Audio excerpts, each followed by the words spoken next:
Тръгваме към язовир Пчелина. Ще снимаме яки работи там, ще има хубав залез. Отиваме да видим дали съм прав.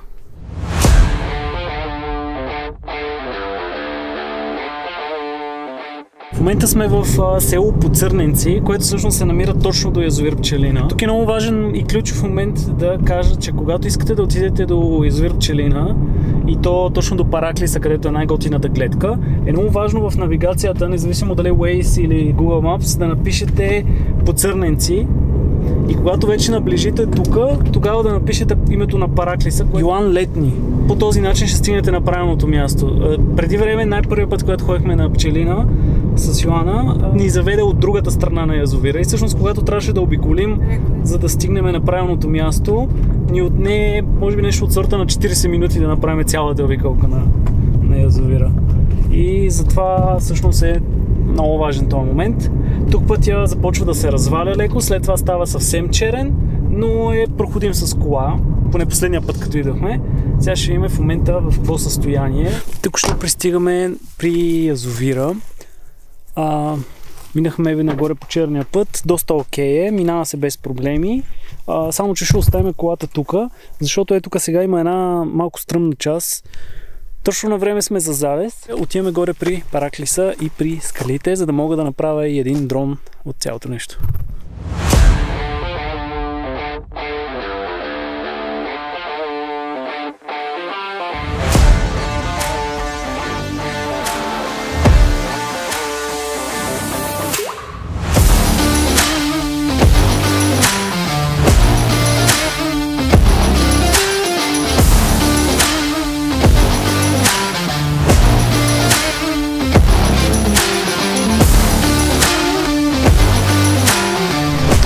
Това също ще бъде един от кратките влогове, но в него просто исках да ви доведа ето на това мега яко място, да видите зад мен този залез, който очаквах да е една идея по-шарен и по-добър заради облачетата, но лятото никога не знаеш какъв точно ще е залеза.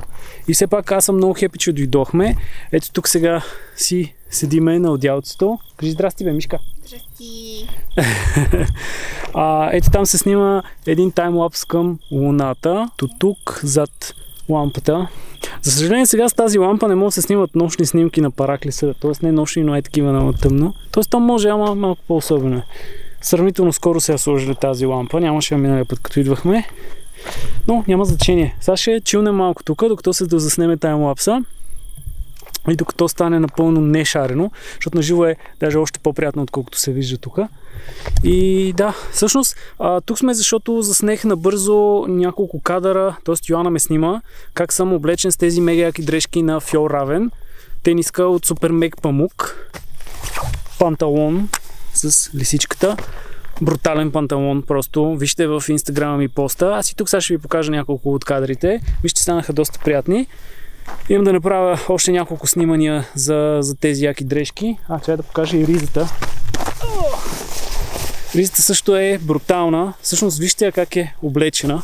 Малко ми стана топличко сега докато тичахме. Ходих там долу до тази скаличка. Обикаляхме надолу, нагоре. Общо взето тук е мега яко. Препоръчвам го, ако не сте идвали на язовир Пчелина. Брутално място. Стига се сравнително лесно с кола.